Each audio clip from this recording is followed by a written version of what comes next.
குடும்பம் தான் கட்சி, கட்சி தான் குடும்பம் என்று நடத்துகிற திமுகவை எதிர்த்து சவாலாக நம்ம ஒரு அரசியல் களத்தில் நிற்கிறோம். இன்னைக்கு தமிழ்நாட்டில் நமக்கு என்ன சவால்? திமுக மாதிரி ஒரு குடும்ப கட்சியை எதிர்த்து நிற்கிறோம். கோடானு கோடி பணத்தை குவித்து வைக்கிற ஒரு கட்சியை எதிர்த்து நிற்கிறோம். மீடியாவை, சோசியல் மீடியாவை முழுக்க தங்கள் கட்டுப்பாட்டில், சினிமாவை எல்லாம் தங்கள் கட்டுப்பாட்டுக்குள்ள வைக்கிற ஒரு கட்சியை எதிர்த்து பேசுறோம். கூட்டணி கட்சிகளை கூட கொத்தடிமைகளாக வச்சிருக்கிற ஒரு திமுகவை எதிர்த்து நம்ம அரசியல் பண்றோம். இதெல்லாம் சாதாரண அரசியல் இல்லை. சட்டமன்றத்தில் எப்படியோ, களத்தில் இன்னைக்கு எதிர்கட்சி பாரதிய ஜனதா கட்சி தான். களத்தில் எதிர்கட்சியாக இருந்து பாரதிய ஜனதா. ஏன் டாஸ்மாக் போலீஸ் பாதுகாப்பு போடுறாங்க? 50 போலீஸ் குவிச்சு வச்சிருக்கிறான் ஒரு டாஸ்மாக் அவுட்லெட்ல. எதுக்குன்னு தெரியுமா? ஒரு பிஜேபி அக்கா வந்து போஸ்டர் ஒட்டிருமேன்ற பயத்தில் தான்.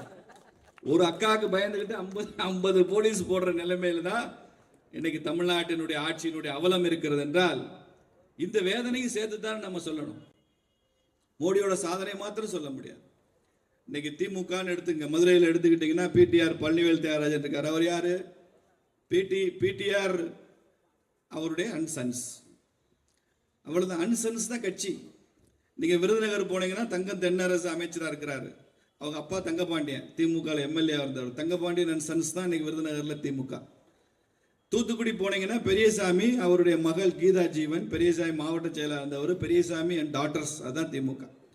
திருநெல்வேலிக்கு போனீங்கன்னா அப்பாவு அண்ட் சன்ஸ், அப்பாவு செட்டியார் கடைன்னு கேள்விப்பட்டிருப்பீங்க. இது அப்பாவு அண்ட் சன்ஸ் தான் திருநெல்வேலியில அந்த கட்சி.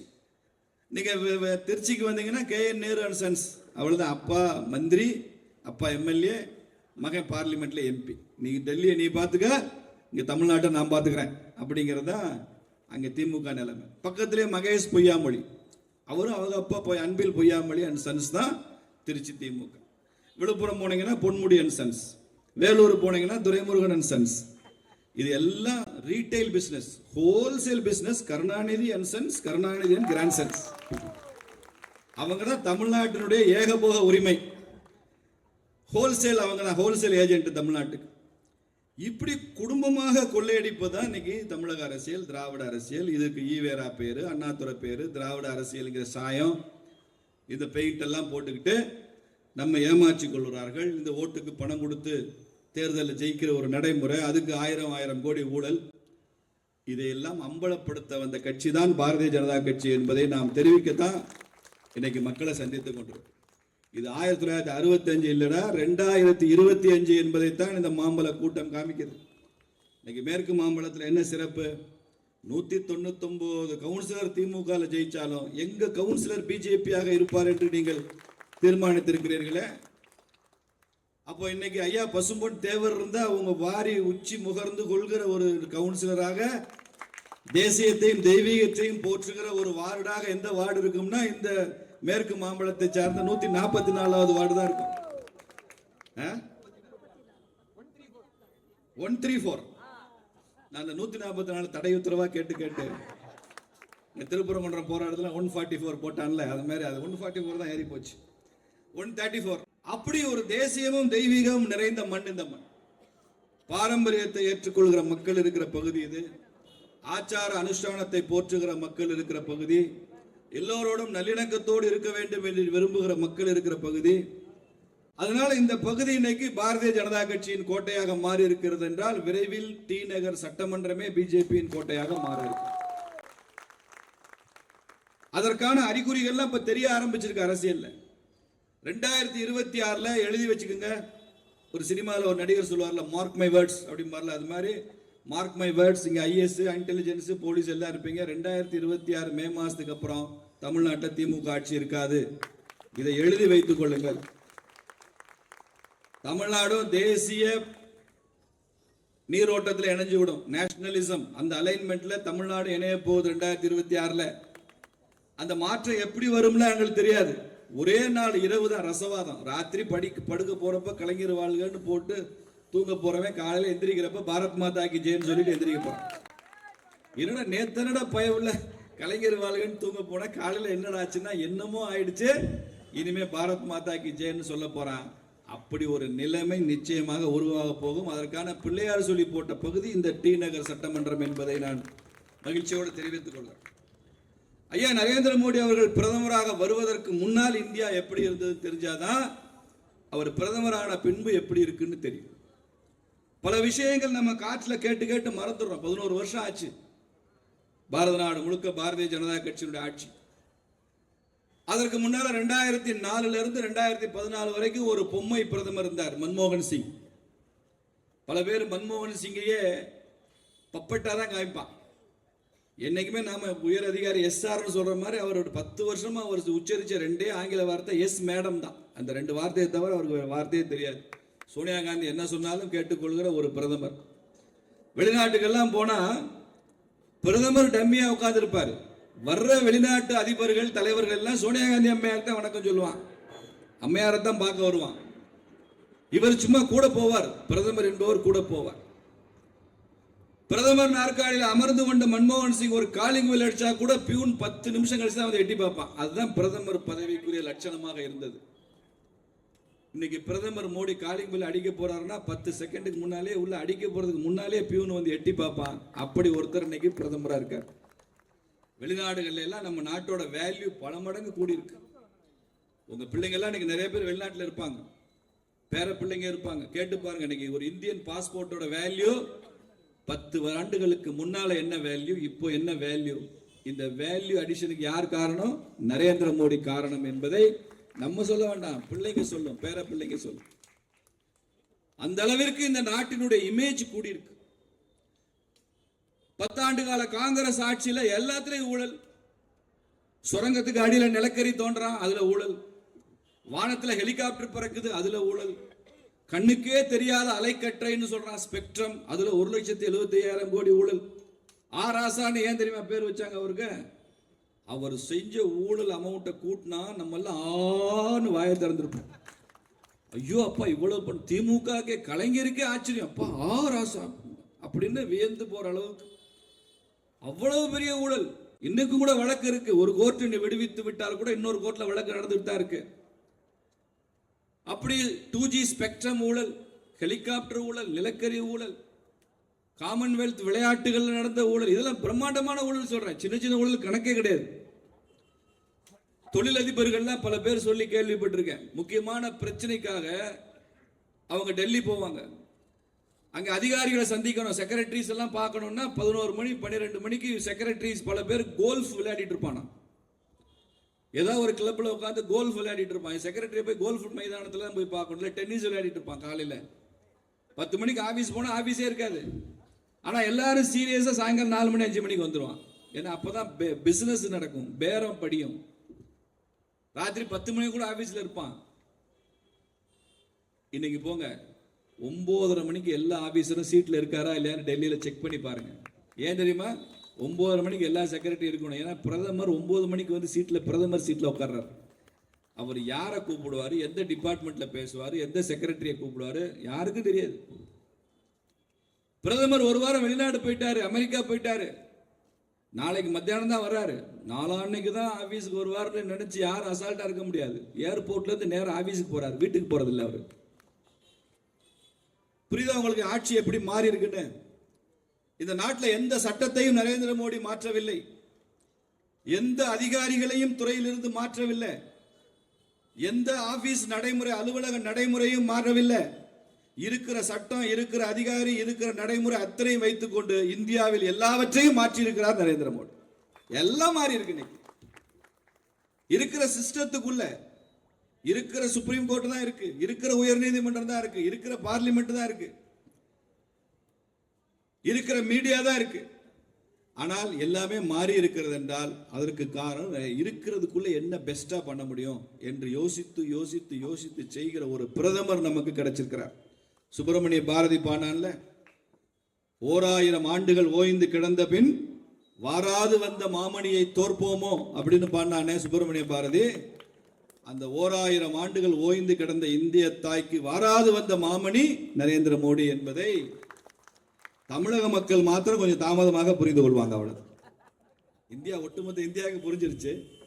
இங்க கொஞ்சம் இந்த திராவிட இருள் இருக்கிறதுனால கொஞ்சம் தாமதமா புரிந்து கொள்வாங்க. தவிர நீங்கள் மோடியின் புகழை தமிழகத்தில் கொண்டு வருவதற்கு தாமதப்படுத்த முடியும், ஆனால் அதை நீங்கள் தவிர்க்கவே முடியாது என்பதையும் நாம் திமுக சொல்லுவோம்.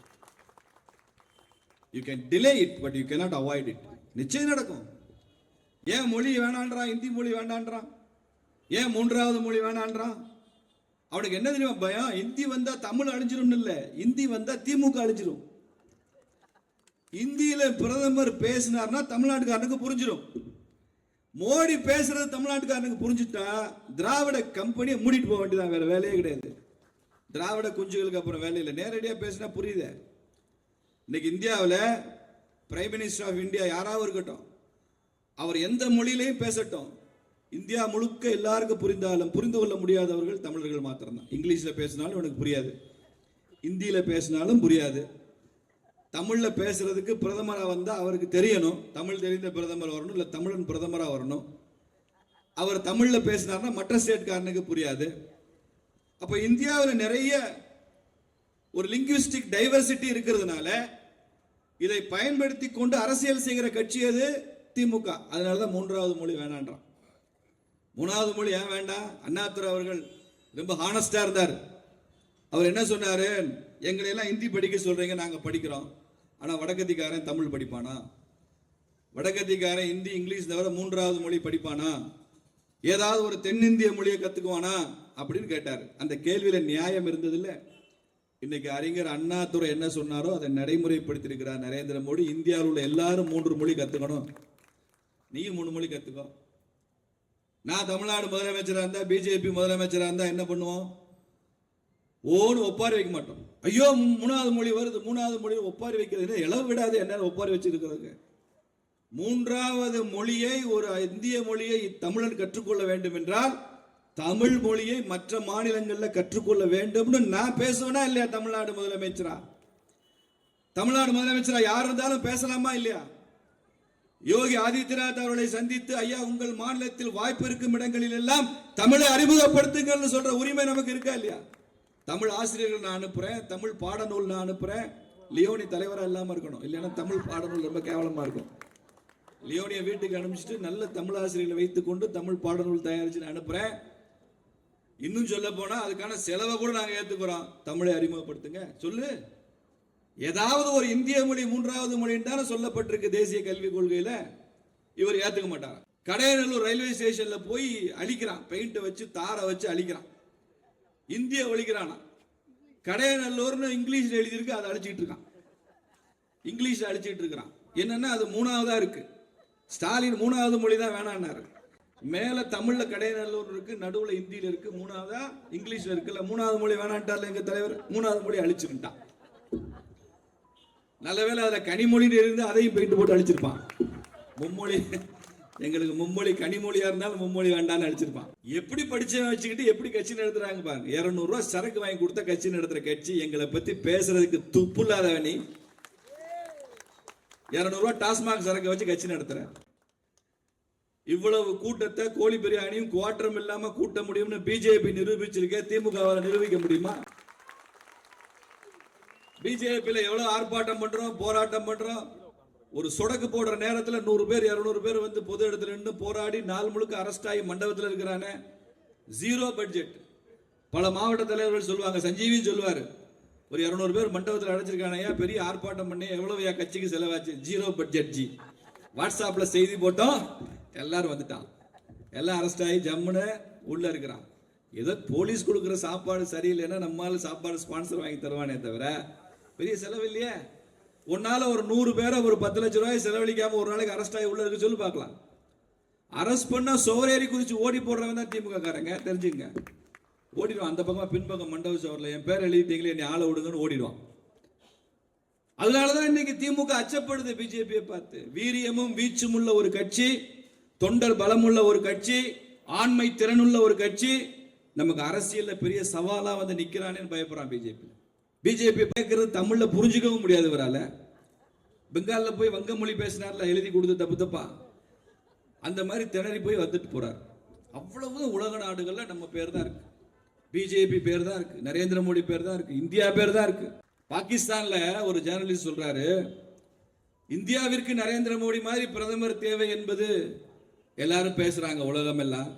நான் ஒருபடி மேல போய் சொல்றேன், பாகிஸ்தானுக்கே நரேந்திர மோடி பிரதமராக இருக்கணுங்கிறார். பாகிஸ்தானுக்கு அந்த பிரதேசத்தை நம்மோட சண்டை போட்டு தனிநாடு வாங்கிட்டு போச்சு. தனிநாடு வாங்கிட்டு போனே, நல்லா இருக்கேன் நீ.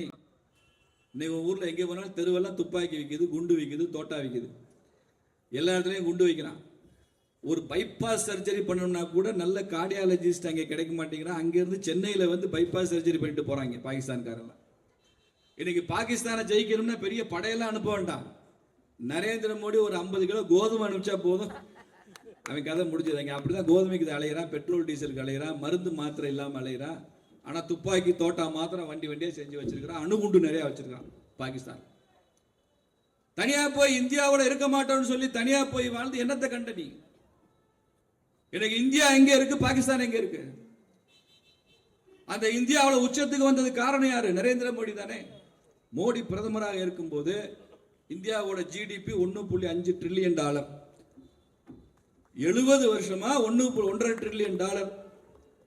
இன்னைக்கு 11 வருஷம் ஆட்சிக்கு பிறகு இந்தியாவோட பொருளாதாரம் $4 ட்ரில்லியன் கடந்து விட்டது நண்பர்களே. நம்மளுடைய டார்கெட் $5 ட்ரில்லியன் வரணும்ன்றதுதான். $5 ட்ரில்லியன் இந்தியன் ஜிடிபி வரணும்ன்றதுதான் நம்ம இலக்கு. $4 ட்ரில்லியன் வந்திருக்கும். இன்னைக்கு நாம உலகத்தின் 4வது அசைக்க முடியாத பொருளாதார சக்தியாக இருக்கிறோம். ஜிடிபியில 7% ஜிடிபி வளர்ச்சி காமிக்கிறதுல எந்த நாடும் இல்லை பக்கத்துல. சீனாவில் கூட 7% குரோத் இல்லை, அமெரிக்காவில் இல்லவே இல்லை, ஐரோப்பாவில் பல நாடுகளில் நெகட்டிவ் குரோத். ஜெர்மனி 70-80 வருஷமா சர்ப்ளஸ் பட்ஜெட் போட்டவன் கோவிடுக்கு அப்புறம் டெபிசிட் பட்ஜெட் போடுறான். இங்கிலாந்துல ஒரு பிரதமர் இருந்தான், பொருளாதார நெருக்கடி வந்துருச்சுங்க, என்னால் பிரதமராக இருக்க முடியாதுன்னு ரிசைன்மெண்ட்டே போயிட்டான். இவ்வளவு பிரச்சனைக்கு இடையில இந்திய பொருளாதாரம் நிமிர்ந்து கம்பீரமாக நின்று 6% இன்னைக்கு ஜிடிபி வளர்ச்சி காண்பிக்கிறோம். அதற்கு காரணம் ஒரு தமிழ் பெண்மணி நிர்மலா சீதாராமன் அவர்கள் என்பது எவ்வளவு பெருமை நமக்கு, எவ்வளவு பெருமை. ஒரு தமிழச்சி இன்னைக்கு பார்லிமெண்ட்ல தொல்காப்பியம் சொல்றாங்க, புறநானூறு சொல்றாங்க, திருக்குறள் சொல்றாங்க, பட்ஜெட்ல மூதுரை சொல்றாங்க. இதெல்லாம் நமக்கு பெருமை இல்லையா? ஒரு தமிழ் பெண்மணி இந்தியாவின் நிதியமைச்சராக இருப்பது நமக்கு பெருமை இல்லையா? தமிழ்நாடு எப்படி அவங்கள பயன்படுத்தி இருக்கணும்? ஆன்டகனைஸ் பண்ணியா? ஆன்டகனைஸ் பண்ணியா நீங்க தமிழ் பெண்மணியை பயன்படுத்திக்குவீங்க? ஊர்கா மாமின்னு பட்டம் கொடுப்பீங்களா? உடனே ஊர்கா போட வந்த மாமி தெரிஞ்சுக்கோ, திமுக ஊர்கா போட வந்திருக்கோம். ஏன் பார்லிமெண்ட்ல அவங்க பேசினா எந்திரிச்சு பதில் சொல்லி பேசிப்பாரு, எதுக்கு எந்திரிச்சு ஓடுற? அவங்க எந்திரிச்சு பதில் சொன்னா காலே காலி, 40 பேர் இருக்க மாட்டேங்கிறான் சீட்ல. கேன்டீன்ல போண்டா சாப்பிட போயிடறான் டிஎம்கே காரெல்லாம், இருந்து கேட்டு போயானாலும் கேட்க மாட்டேங்கிறான். அப்படி என்ன உனக்கு ஒரு புகைச்சல்? இதெல்லாம் தமிழ்நாட்டினுடைய வளர்ச்சியை எப்படியெல்லாம் முடக்கிவிட முடியுமோ அப்படியெல்லாம் செய்து கொண்டிருக்கிறார்கள் திமுக. ஜிடிபி நாம கூடியிருக்கோம்.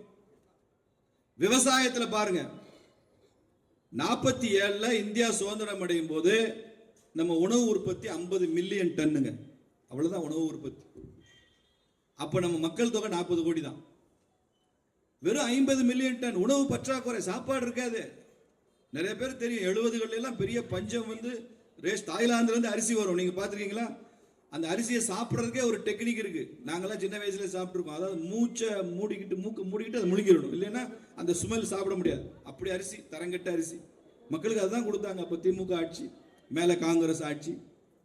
50 மில்லியன் டன்னு நம்ம கோதுமை இறக்குமதி பண்ணோம், அரிசி இறக்குமதி பண்ணோம், ஆயில் சீட்ஸ் எண்ணெய் வித்துக்கள் இறக்குமதி பண்ணோம், பாமாயில் இறக்குமதி பண்ணோம், எல்லாம் இறக்குமதி. உரங்கள் இறக்குமதி பண்ணோம், யூரியா இறக்குமதி பண்ணோம். உற்பத்தியே இல்லை. அப்பதான் காமராஜர் மதிய உணவு திட்டம் கொண்டு வந்தாரு. கனடாவில் கேர்னு ஒரு நிறுவனம், அந்த நிறுவனத்திலிருந்து கோதுமை இலவசமா வாங்கினாரு. பெருந்தலைவர் காமராஜர் என்ன சொன்னாரு? உலகம் எல்லாம் போய் நான் பிச்சை எடுக்கிறேன், நீ படிடான்னு சொன்னாரு. அது இல்ல தலைவர், நான் சாப்பாடு எங்கிட்ட போய் வாங்கிட்டு வரேன், பிச்சை எடுத்து கொண்டு போடுறேன், நீ படி, உனக்கு படிக்கிறது தவிர வேற வேலை இல்லை. இன்னைக்கு குடிக்கிறது தவிர வேற வேலை இல்லைடா, நீ குடிச்சுக்கிட்டே இருறான்றான். படிக்கிறதுலாம் அதெல்லாம் அப்புறம் பார்த்துக்கலாம், முதல்ல குடி, அப்போதான் தமிழ்நாடு வளரும். தமிழ்நாடு வளருதோ இல்லையோ, நாங்க வளருவோம். அதனால உன் வேலை குடிக்கிறது தான். அந்த அளவு வறுமை. லால் பகதூர் சாஸ்திரி ஒரு தடவை சொன்னாரு, ஒரு நேரம் சாப்பாடை குறைச்சுங்க எல்லாரும். எங்க அப்பா 95 வயசு வரைக்கும் வாழ்ந்து இறந்துட்டாரு. அவருக்கு அந்த 1960 வந்து அவர் கடைசி வரைக்கும் இந்த 50-60 வருஷமா அவர் ராத்திரி சாப்பிட்டதே இல்லை. ரொம்ப நாள் கழிச்சு நான் கேட்டேன், ஏன்ப்பா ராத்திரி சாப்பிட மாட்டேங்கிறீங்க? இல்ல சாஸ்திரி சொல்லியிருக்காரு, 2 நேரம் சாப்பிடுங்க, 1 நேரம் விட்டுருங்க, உணவு பற்றாக்குறை இருக்குன்னு சொன்னாரு. அதனால அப்ப விட்டு அதை அப்படியே விட்டுட்டேன் அப்படிம்பாரு. சாஸ்திரி சொன்னதுனால கேட்டாங்க. எனக்கு ஸ்டாலின் சொன்னா கேட்பாங்களா யாராவது? ஒரு நேரம் உணவு விடுங்கன்னா கேட்பாங்களா யாராவது மக்கள்?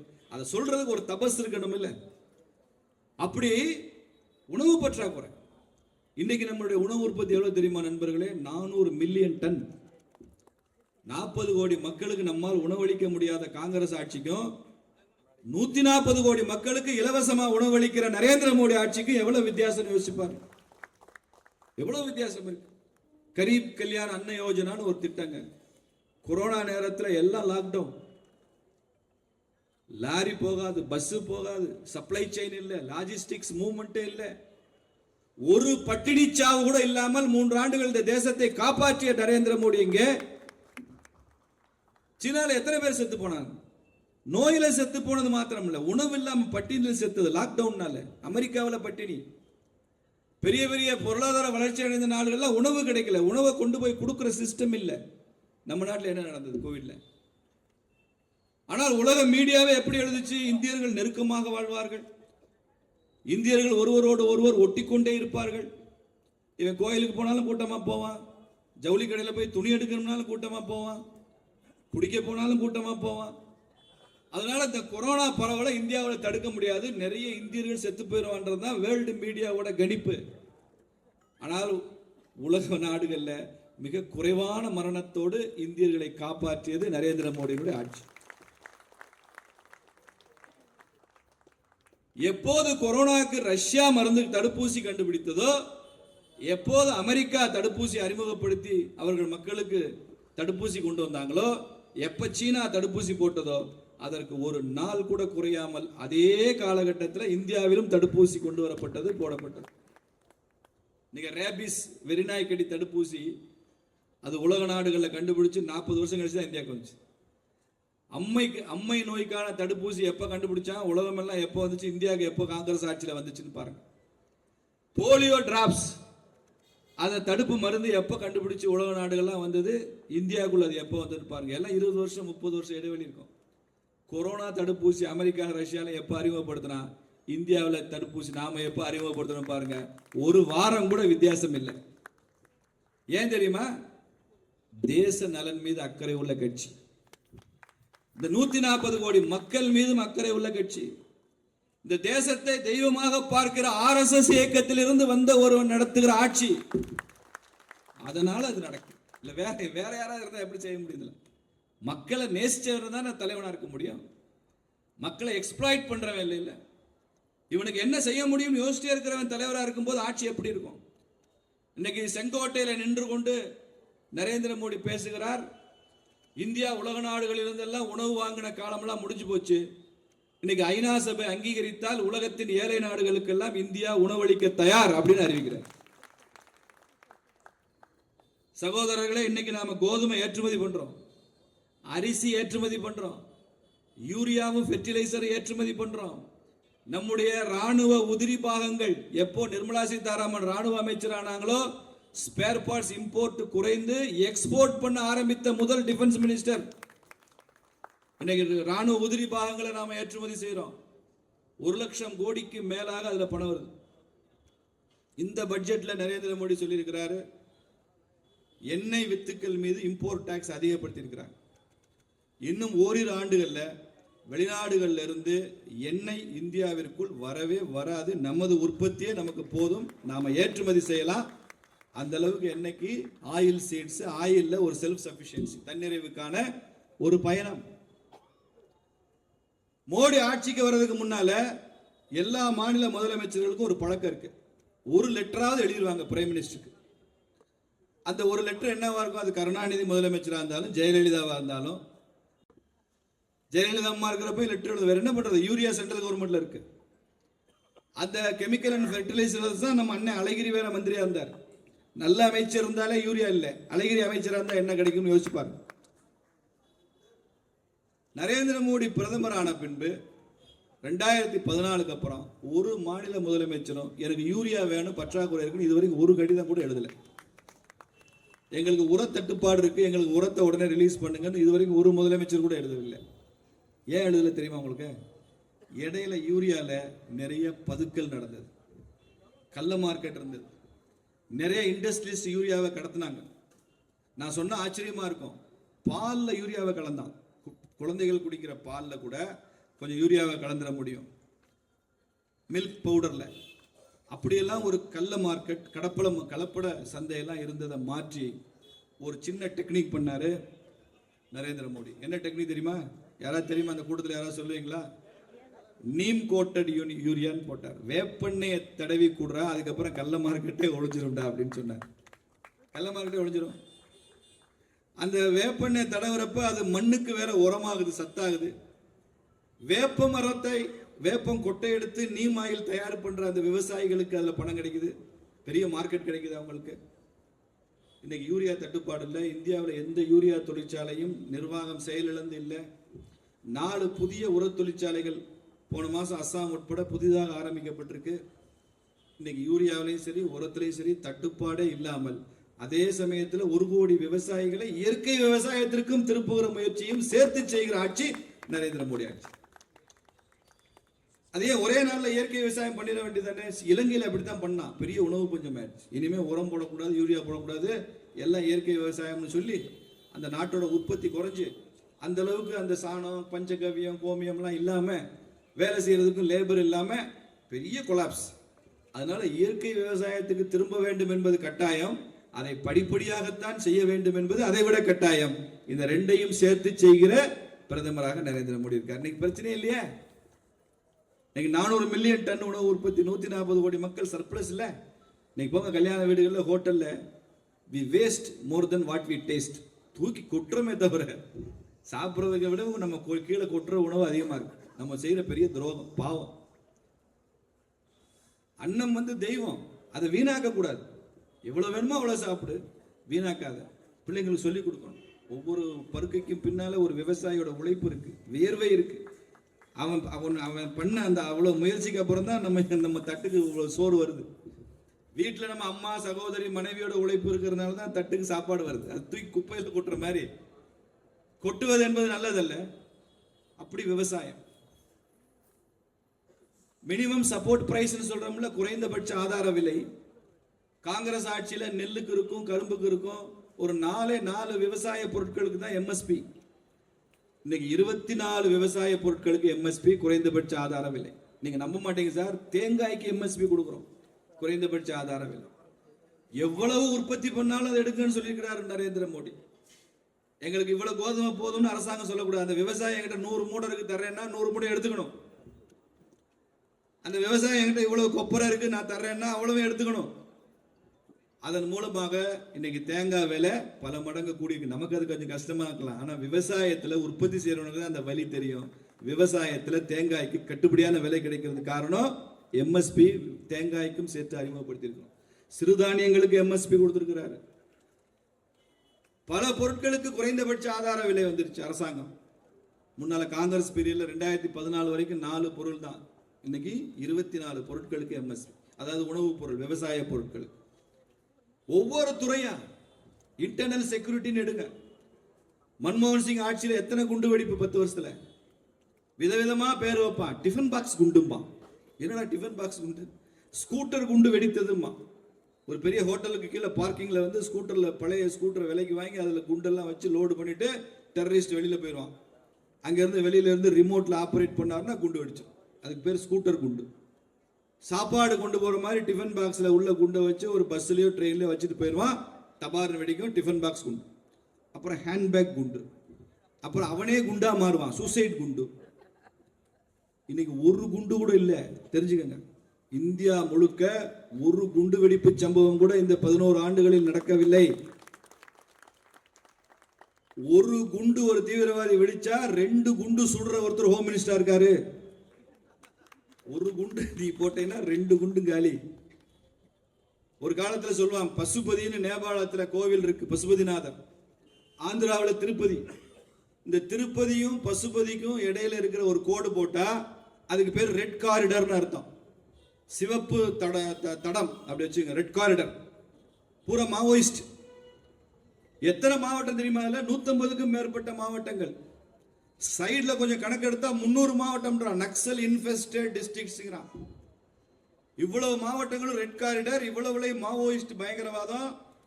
போலீஸ் ஸ்டேஷன் அடிச்சு உடைப்பான், மிலிட்டரி வாகனங்களை உடைப்பான், பெரிய பெரிய கார்பரேட் எஸ்டாப்ளிஷ்மெண்ட்ல போய் தீ வைப்பான், சாதாரண மக்களை கூட கொல்லுவான். அவன் இன்ஃபார்ம் பண்ணிட்டான் போலீஸுக்கு, இவன் தான் இன்ஃபார்மர்னு. கணக்கற்ற வன்முறை, ஒன்றும் செய்ய முடியல. இன்னைக்கு 150 போலீஸ் ஸ்டேஷன் இல்லைங்க, வெறும் 20, 150 மாவட்டத்தில் இல்லை, வெறும் 20 போலீஸ் ஸ்டேஷன் லிமிட்டுக்குள்ள தான் மாவோயிஸ்ட். இன்னைக்கு ஒரு மாவோயிஸ்ட்டை கூப்பிட்டு வந்து நிற்க வச்சா, எப்படி இருந்தேன்னா இப்படி ஆயிட்டேன் அப்படிமா. நரேந்திர மோடினால தான் காரணம். எப்படி இருந்தா இப்படி ஆயிட்டான். அந்த டிமானிட்டைசேஷனாலேயே அவங்களுடைய பொருளாதார சாம்ராஜ்யம் உடைஞ்சது. அதில் அதிகமாக பாதிக்கப்பட்டது மாவோயிஸ்ட் தீவிரவாதிகள் தான். குறைச்சாச்சே, குண்டு வெடிக்கலையே, டிஃபன் பாக்ஸ் எல்லாம் இப்போ இருக்கு, உள்ள குண்டு இல்லையே, இப்பயும் ஸ்கூட்டர் இருக்கு, உள்ள குண்டு வைக்க முடியலையே. அப்படி ஒரு ஹோம் மினிஸ்டர், அப்படி ஒரு பிரைம் மினிஸ்டர், எல்லாத்தையும் தாண்டி அப்படி ஒரு தேசிய பாதுகாப்பு ஆலோசகர் அஜித் தோவல். அவர் இந்த இடத்துல மாம்பழத்திலேயாவது நான் அவர் பேரை சொல்லித்தாங்கணும், மற்ற இடத்துல சொன்னா அவர் பேர் தெரியாது. மாம்பழத்தில் உள்ள மக்கள் படித்தவங்க, விவரமான உங்களுக்கு தெரியும். அஜித் தோவல் தேசிய பாதுகாப்பு ஆலோசகர். அவர் இல்லைன்னா இந்த இன்டர்னல் செக்யூரிட்டி இப்படி இருந்திருக்காரு. இன்னைக்கு உலகத்தில் எந்த நாட்டிலையும் ஒரு இந்தியன் பாதிக்கப்பட்டால் உடனடியாக நரேந்திர மோடி மீட்டு கொண்டு வராரு. அதற்கு காரணம் அஜித் தோவல் தான். உங்களுக்கு ரஷ்யா உக்ரைன் போர் வந்தது, இந்திய மாணவர்கள் மாத்திரம் 21,000 பேர் இங்க படிக்கிறாங்க, மெடிசின் படிக்கிறாங்க. ஒருத்தனுக்கு கூட பாதிப்பு இல்லாமல் 21,000 பேரையும் திருப்பி கொண்டு வந்த ஒரே ஆட்சி உலகத்துல இந்தியன் கவர்மெண்ட் தான். வேற எந்த அரசாங்கத்தால முடியல. நரேந்திர மோடி கூப்பிட்டு, ரஷ்யாவை கூப்பிட்டு போர் நிறுத்தம் பண்ணுங்க, எங்க மாணவர்கள்லாம் வரணும். புட்டின் சொல்றாரு, சரி பண்ணியாச்சு. எங்க மாணவர்கள் எல்லாம் ஏர்போர்ட்டுக்கு வர்ற வரைக்கும் குண்டு போடக்கூடாது, சரி போடல. நாங்க இங்க இருந்து ஏர் இந்தியா பிளைட் அனுப்புவோம், அதுல ஏறி கூப்பிட்டு வந்துருவாங்க, இந்திய மாணவர்கள் வருவாங்க. சரி, அவங்களாம் இந்திய மாணவர்கள் எப்படி தெரியும் எங்களுக்கு? புட்டின் கேட்கிறான். மோடி சொல்றாரு, அவங்களாம் இந்திய தேசிய கொடியை கையில் பிடித்து கொண்டு வருவார்கள். யாரெல்லாம் இந்திய தேசிய கொடியை கையில் பிடிச்சு கொண்டு வரானோ அவெல்லாம் இந்திய மாணவன் தான். அவனை ஏர் இந்தியா பிளைட் ஏற்றி கொண்டு வந்து டெல்லியில் இறக்கி விடும். அப்படி வர்ற எல்லா மாணவர்களையும் அனுப்பணும், கண்டிஷன். அதுக்கும் சரி. என்ன நடந்துச்சு? இந்திய மாணவர்கள் எல்லாம் தேசிய கொடியை பிடிச்சிட்டு வந்தான். இந்த பாகிஸ்தான், ஆப்கானிஸ்தான், பங்களாதேஷ் பரதேசி இந்திய கொடியை பிடிச்சிக்கிட்டு தான் வந்துச்சு. நீ தான் இந்த கொடியை மதிக்க மாட்டேன்னு தானே தனிநாடு வாங்கிட்டு போனேன். இல்லை, தனிநாடு வாங்கிட்டு போனேன், இப்போ எங்களுக்கு உசுறு பயம் வந்துருச்சே, உயிர் போயிடுமே, எங்க கட்சி கொடியை தான், எங்க நாட்டு கொடியை தூக்கிட்டு போனா கதை கெந்தல். புட்டின் முதல்ல அவன் தலையில முதல்ல போடுமா. இந்திய தேசிய கொடியை பிடித்து கொண்டு போனால்தான் பாகிஸ்தானங்களோட உயிர் பிழைக்க முடியும், பங்களாதேஷ்காரன் உயிர் பிழைக்க முடியும் நிலைமையை உருவாக்கி இருக்கிறார் நரேந்திர மோடி. அப்படி கொண்டு வந்து இறக்கி விட்டோம். இங்க இருந்து அப்புறம் மறுபடியும் அவன் ஊருக்கு போனான். சென்னையில் மீனம்பாக்கம் சர்வதேச விமான நிலையத்தில் வந்து விமானம் இறங்கிடுச்சு. நரேந்திர மோடி முயற்சியில தேசிய கொடியை பிடித்து கொண்டு புட்டின் அவருடன் பேசி மாணவர்கள்லாம் வந்துட்டாங்க. வந்து வெளியில வரும்போது தமிழ்நாடு மீடியா அப்படியே மைக் வச்சுட்டு கேட்கிறான், உங்களை மீட்டு கொண்டு வருவதில் முதலமைச்சர் ஸ்டாலினுடைய பங்களிப்பை பற்றி சொல்லுங்களேன் அப்படின்னு. மாணவர்கள்ட்ட வெக்கமா இல்லை, கேவலமா இல்லை? ஊர்ல எவன் பிள்ளை பார்த்தாலும் நீ போய் இனிஷியல் போட்டுக்குவியா? இனிஷியல் என் பிள்ளைக்கு நான் தானே இனிஷியல் போடுவேன், நீ போய் இனிஷியல் போட்டா என்ன அர்த்தம்? முதலமைச்சர் ஸ்டாலின் எப்படிப்பா ரஷ்யால இருந்து கூட்டு வர முடியும்? எனக்கு தெரியல. இந்த பட்ஜெட்ல அறிவிச்சிருக்கிறாங்க, நிதியமைச்சர் அறிவிச்சிருக்கிறார், தமிழ்நாடு பட்ஜெட்ல ராமேஸ்வரத்தில் விமான நிலையம் அமைக்கப்படும் அறிவிச்சிருக்கிறார் பட்ஜெட்ல. எப்படிங்க ஏர்போர்ட் எப்படிங்க ஸ்டேட் கவர்மெண்ட் அறிவிக்க முடியும்? நீங்க ராமேஸ்வரத்துல இருந்து விமான நிலையம் அமைச்சு எங்கே பறக்கிறதுக்கு எந்த அரசாங்கம் ஒத்துழைக்கணும்? சிவில் ஏவியேஷன் டிபார்ட்மெண்ட் அதை செய்யணும், சிவில் ஏவியேஷன் மினிஸ்ட்ரி அதை செய்யணும், மத்திய அரசு கேபினெட்ல டிசிஷன் எடுக்கணும் விமான நிலையம் அமைக்கிறதுக்கு. எதாவது சொல்லிவிடு. போன தேர்தல் அறிக்கை நீங்க பாருங்க, 2021 தேர்தல் அறிக்கையில ஒரு 12 ரயில் தடங்களை குறிப்பிட்டு 12 ஊருக்கு நாங்கள் ரயில் விடுவோம் திமுக காரன் சொல்லியிருக்காங்க. நம்ம ஓட்டு போட்டுக்கீங்க நீங்களாம். உங்க ஊருக்கார ரயில் விடுறது யார் கையில் இருக்கு? திமுக காரன் கையில இருக்கு. திமுக தேர்தல் அறிக்கை எடுத்து வாசி பாருங்க, 12 வழித்தடங்களை போட்டு ட்ரெயின் விடுவோம் இருக்கான். அப்போ எவ்வளவுதான் பொய் சொல்றதுன்னு கணக்கு இல்லை, அவ்வளவு பொய் சொல்றான். அப்படி வெளிநாடுகளில் இருந்து இந்திய மாணவர்களை மீட்டுக் கொண்டு வந்திருக்கிறார். தமிழின் பெருமையை உலகமெல்லாம் சொன்ன பிரதமர் நரேந்திர மோடியை தவிர வேற யாரும் கிடையாது. முதல் முறையா ஐநா சபையில தமிழ்ல பேசினவர், தமிழ்ல இருந்து ஒரு திருக்குறளை சுட்டி காட்டினவர் யார் தெரியுமா? அடல் பிகாரி வாஜ்பாய். ஐநா சபையில பேசும்போது எங்கள் நாட்டில் ஒரு புலவர் இருந்தார், வள்ளுவர்னு பேரு. ஒரு நாடு எப்படி இருக்கணும்னு அவர் ஒரு வரையறை சொல்லியிருக்கிறாரு அப்படின்னு. உரு பசியும் ஓவா பிணியும் செரு பகையும் சேராது இயல்வது நாடுன்னு வாஜ்பாய் அவர்கள் அவரது தமிழ் உச்சரிப்புல அதை சொல்லி சென்றவர். தமிழ்நாட்டுக்கு வெளியில திருக்குறளை ஐநா சபையில பேசிய முதல் இந்தியன் வாஜ்பாய். இவன் கும்முடி பூண்டி தாண்டி குண்டு விளையாட கூட தெரியாதவன் அந்த திராவிட கட்சியெல்லாம். இன்னைக்கு திருக்குறள் சிங்கப்பூர்ல திருக்குறள் மையம், கலாச்சார மையம் யார் திறந்தா? நரேந்திர மோடி. காசியில தமிழ் சங்கம் யார் நடத்தினா? நரேந்திர மோடி.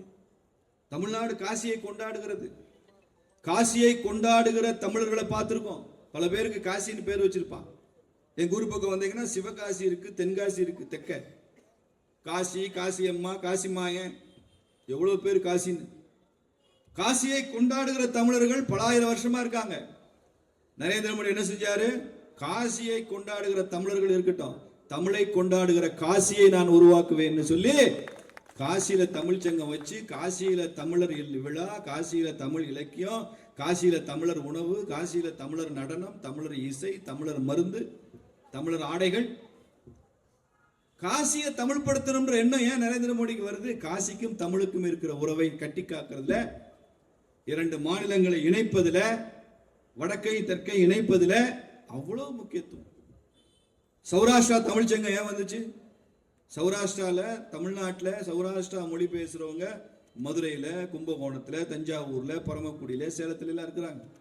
500 வருஷத்துக்கு முன்னால விஜயநகர சாம்ராஜ்யத்தின் போது அவர்கள் அங்கிருந்தா மைக்ரேட் ஆகி புலம்பெயர்ந்து வந்தவங்க. அவர்கள் தங்கள் சொந்த மண்ணை பார்க்கணும். சௌராஷ்டிரா பேசுகிற தமிழர்களையும் சௌராஷ்டிரா நிலப்பரப்பையும் கனெக்ட் பண்ணணும்னு உருவானது தானே சௌராஷ்டிரா தமிழ் சங்கம். இப்படி எங்கேயாவது மக்களை இணைக்கிற பணியை திமுக எங்கேயாவது பண்ணியிருக்காங்க? பிளக்கிற வேலை தான் செய்வோம். இந்துவை முஸ்லீமையும் பிரிச்சிரும், ஜாதி வாரியா பிரிச்சிரும், அப்பர் காஸ்ட், ஷெட்யூல் காஸ்ட், சமூக நீதி ஏதாவது ஒரு சொல்லி அதை சமூக நீதி அதே சமயத்தில் சுமூக நீதியாகவும் இருக்கணும்ன்ற எண்ணமே திமுக கிடையாது. பிஜேபி சமூக நீதி பேசும், ஆனால் அது சுமூக நீதியாகவும் இருக்க வேண்டும் என்று நாம் பேசுவோம். சமூக நீதி மிகவும் முக்கியம். இப்படிப்பட்ட சூழலை உருவாக்கி இருக்கிறோம். இவங்க பேசுற சமூக நீதி எப்படி இருக்குன்னு நம்ம பாருங்க. நீதி கட்சி தான் எங்களது முன்னோர்கள்னு சொன்னாங்க. 37 வரைக்கும் நீதி கட்சி தான். 1920-21 இருந்து ஒரு பட்டியல் சமுதாயத்தினரை கூட அமைச்சராக்காத ஒரே கட்சி நீதி கட்சி ஆட்சி. எப்ப 37 ராஜாஜி முதலமைச்சர் ஆனாரோ முதலாக ஒரு பட்டியல் சமுதாயத்துக்கார அமைச்சராக்கி அழகு பார்த்தவர் ராஜாஜி தான். எது சமூக நீதினு கேட்கிறேன். நீதி கட்சியா இல்ல ராஜாஜி பொறுப்பேற்று இருந்த அந்த அமைச்சரவையா? இப்படி எத்தனையோ உதாரணங்கள் சொல்ல. மதுரையில் வைத்தியநாதையர் இருந்தார்.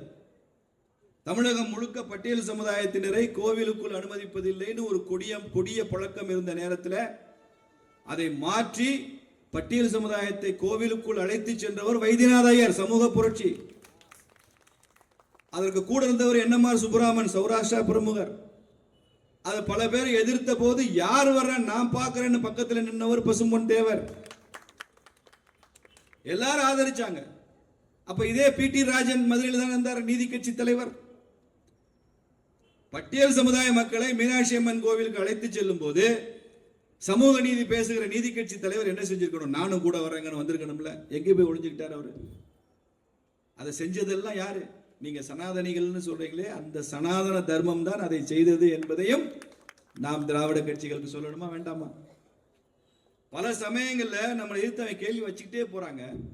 நாம ஏதோ ரொம்ப சின்சியரா பள்ளிக்கூட பையன் மாதிரி வாத்தியார் ஸ்டூடெண்ட்டை கேள்வி கேட்டா எப்படி பதில் சொல்லிட்டே இருப்பானோ அப்படி நாம பதில் சொல்லிட்டே இருக்கோம். குறைந்தபட்சம் திராவிட கட்சிகளை எதிர்த்து கேள்வி கேட்கிற தன்மை நமக்கு வரணுமா வேண்டாமா? நீ என்னடா யோக்கியம், நீ என்ன சமூக நீதியில பண்ணன்னு கேட்கணுமா வேண்டாமா? எங்க முன்னோர்கள் என்னெல்லாம் பண்ணியிருக்காங்கன்னு நம்ம சொல்லணுமா வேண்டாமா? அந்த அறிவு துணிச்சல் நமக்கு வேணுமா வேணாமான்றதான் உங்க மக்களால நான் கேட்கிறேன். இந்த மாம்பலத்துல வேணும் இல்ல? அவன் எதை திட்டிவிட்டான் சார், நமக்கு என்ன சார் ரொம்ப, எல்லாம் பகவான் பார்த்துக்குவான்னு போனா தன்னையே பார்த்து கொள்ளாதவன பகவானும் பார்க்க மாட்டான். எந்திரிச்சு நின்று என்னைக்கு திருப்பி அடிக்கிறோமோ அன்னைக்கு பகவானும் நம்ம கூட வந்து கையை பிடிச்சி நானும் கூட வரேன்னு சொல்லும்.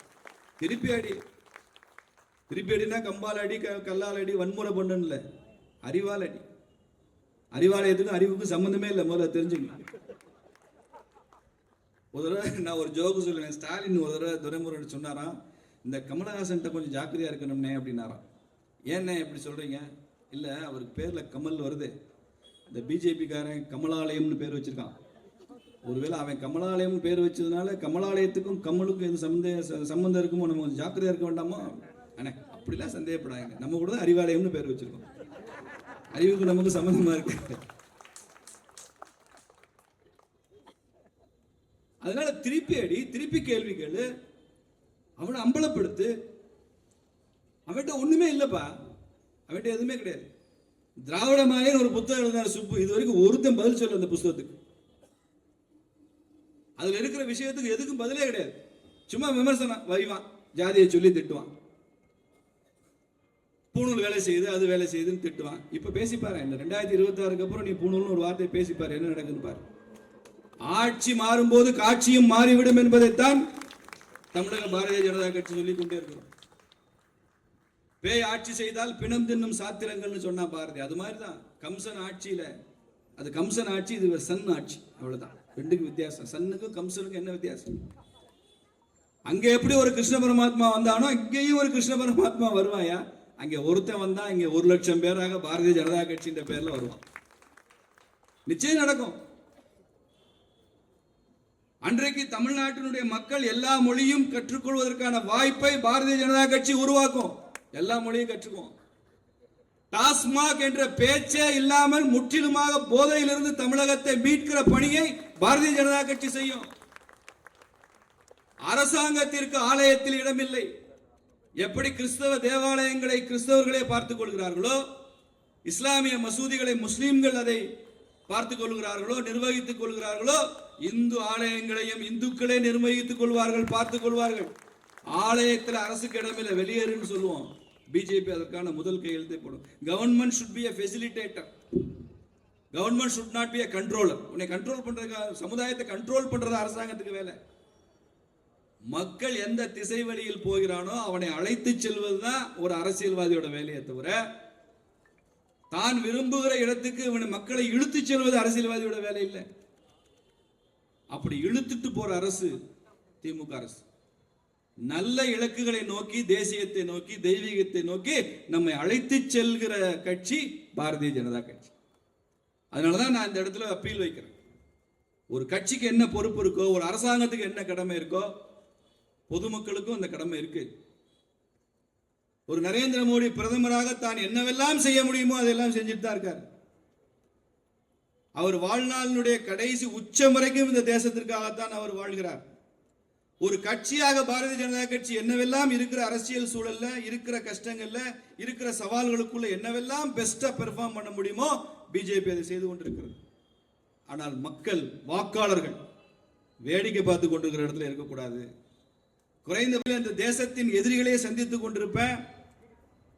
அதுல எனக்கு என்ன விபரீதம் நடந்தாலும் நான் அதற்கு தயாராக இருப்பேன். ஆனா வெளியில உட்காந்து கைதட்டி வேடிக்கை பார்த்துட்டு இருந்தான்னா இது ஒன்றும் ஜல்லிக்கட்டு இல்லை. வேடிக்கை பார்க்கறது ஃபுட்பால் மேட்ச் இல்லது, அரசியல். இன்னைக்கு என்ன பாதிக்கிறது நாளைக்கு ஒன்னையும் பாதிக்கும். ஒரு ஏடிஎம் கொள்ளையடிக்கிறவன், அதை திருடணும்னு நினைக்கிறவன், அவனுடைய ஃபர்ஸ்ட் டார்கெட் அந்த ஏடிஎம் வாட்ச்மேனை தான் அடிப்பான். ஏன் வாட்ச்மேனை குறி வைக்கிறான்? ஏன் வாட்ச்மேனை வேலையிலிருந்து அகற்ற நினைக்கிறான்? அவனையே கத்தியை வச்சு மிரட்டி அந்த இடத்தை விட்டு அகற்றான். அப்படின்னா அவன் நோக்கம் வாட்ச்மேன் இல்லை, உள்ள இருக்கிற ஏடிஎம் பொட்டி, அதுக்கு உள்ள இருக்கிற பணம்.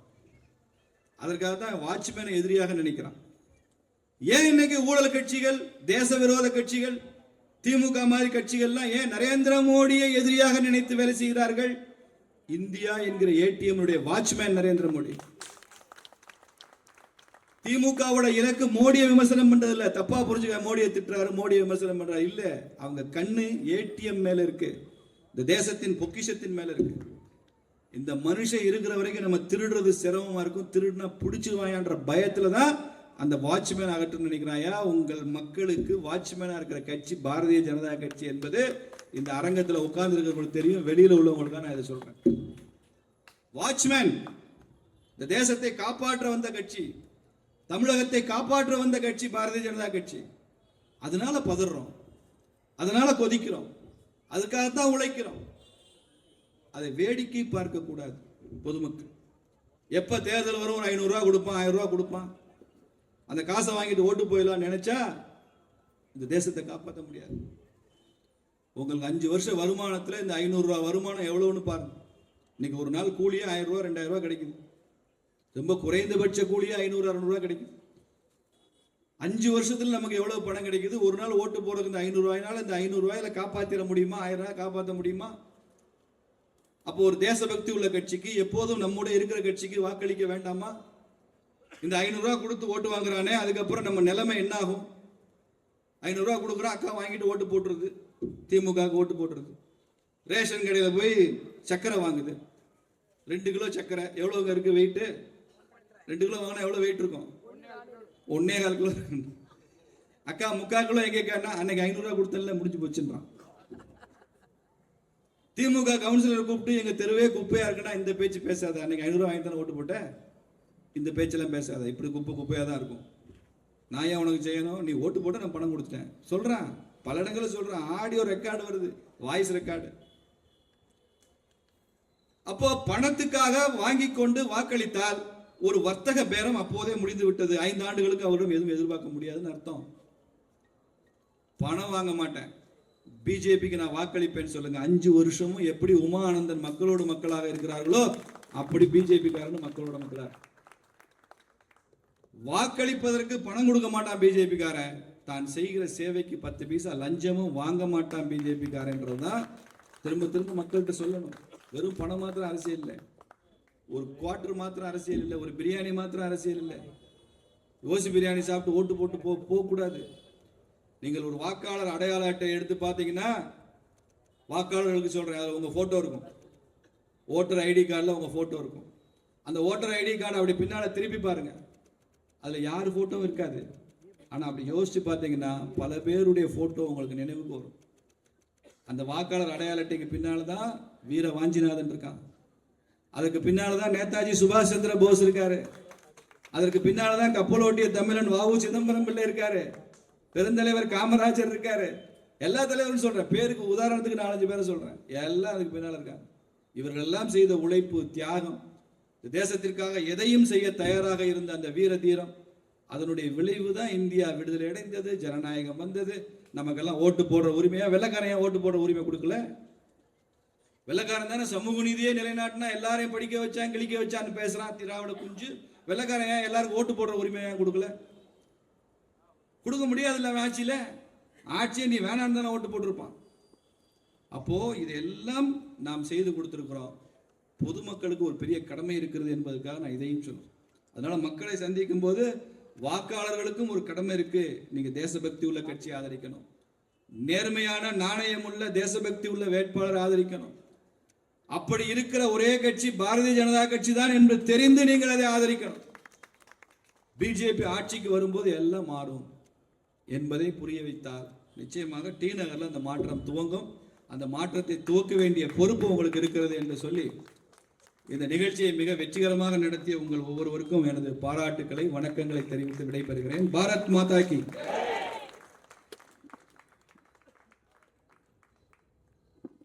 மிக அற்புதமாக